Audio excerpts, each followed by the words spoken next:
look a little differently at Emmanuel's race here. He got a ton out of it. I'll definitely say that. I mean, not much went right for him the whole time. The only thing that I really would feel strongly about is he did kind of just quit down the stretch. That's bad. But guys, he went 7 wide. First time against Stakes Company in a grade 2 race. So he kind of had a reason to be a little bit tired after this race. Did you take him to the Florida Derby? Absolutely. You take him to stretching out for the first time too. You had to add that. Stretching out from a mile and 40 or whatever it was at Tampa to this. Well, yeah. And you know, people are saying he looked too slow to get position in a race like this. Well, what will help is when they stretch out, right? Because then the pace will slow up and he'll get a little bit better position. I'm not thrilled with his race, but I don't think you punt on him, right? I think he's still in the mix. I mean, okay, all things considered, what this crop is, what we've seen, yeah, I mean, he's in the mix, but he's certainly not. He's not going to be number one. I think we all on this feed thought he was probably, after today, he could very well be either number 1, easily, number 2, definitely. You know what I mean? So it's like, he's definitely not that. And that to me is the biggest, lesson learned today. Is he in the mix? Sure. I mean, it's a Pletcher horse who's going to continue to probably get better. I mean, we know what he does. But to me, you were kind of thinking he would be like the real deal. And if nothing, even if he goes with Simplification there and they battle it out, and Simplification beats him, you still say, wow, Emmanuel, that was really strong, Just got beat by a really good horse who's been proven and been running, in these stakes caliber races. You just didn't see that. No. I mean, Simplification probably got a worse trip than Emmanuel if we go back and watch it, because he ended up getting shuffled to 4th to last on the rail and then had to slowly weave his way out of traffic and then go 8 wide to be able to make his move. I mean, I'm the more I think about it, the more impressed I am with Simplification's race and how well he ran. Also makes me feel pretty good about White Abario when you compare what happened in the previous prep at Florida and how well he ran in there. So I think Simplification is a real deal. Now, you can't do that with 20 horses. If he runs that way with 20 horses, there's a lot of trouble. You really want him to get that one of those middle posts. An inside post would be a problem if he has issues breaking again a third time. If you're going to rank the Florida horses right now, White Abario is definitely the one. I mean, there's really no debating it. The Simplification just came back and dominated that group, and White Abario dominated him.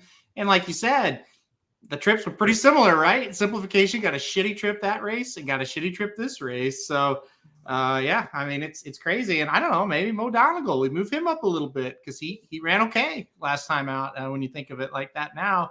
Don't you guys think, real quickly on Emmanuel, even if he finishes 3rd and holds on, to me, there's something to be said about the good horses, the really good horses, that they don't quit.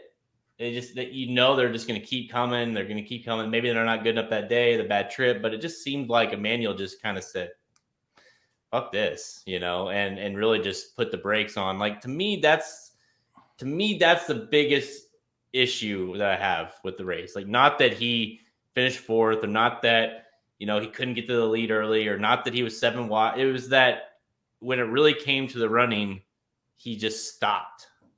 Well, he got passed by 2 horses in a short stretch race at Gulfstream, and he was well ahead of them. That's a bad sign.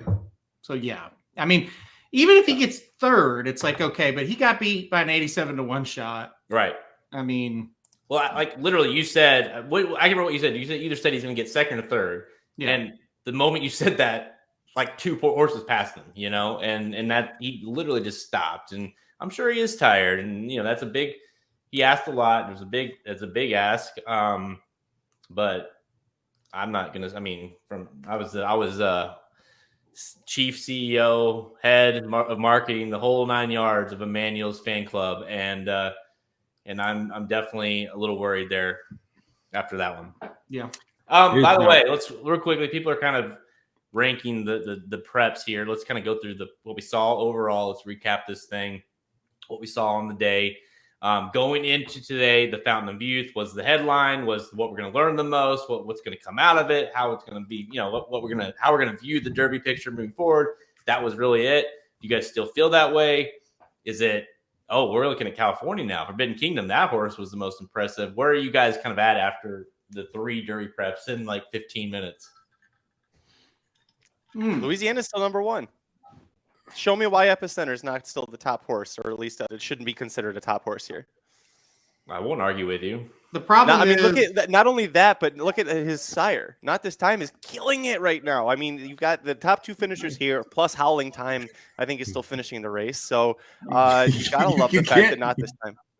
You can't give Epicenter love for being Not This Time and not give Simplification the same love.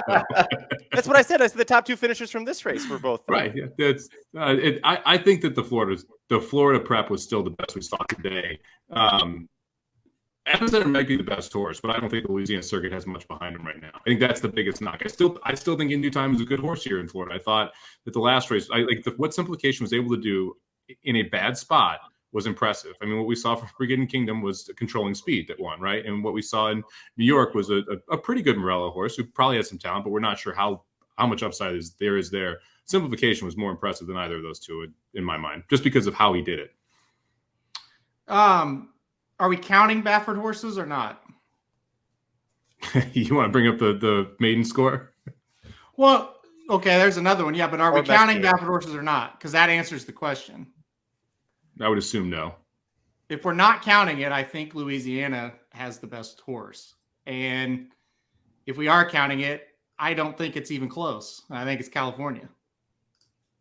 You still think that you're really that high on Messier still? I think Messier would have beat those Florida horses by 10, to be completely fair and honest. Yes, I do. I think Messier probably could have beat the Aqueduct horses by 8. And him and Forbidden Kingdom would be close. And what does that tell you? He ran at California. We had a maiden that may have been able to win the Fountain of Youth that ran at California this earlier today. I think it's California, but if you don't count Baffert, well, then it could be Florida, it could be Louisiana. It's one of those two. This has been a presentation of RacingDudes.com, your destination for all things horse racing and sports betting. Whether you want free winners, expert insider picks, up-to-the-minute trackside weather reports, or podcasts and videos for bettors of all skill levels. Never make another wager without visiting the Racing Dudes. First,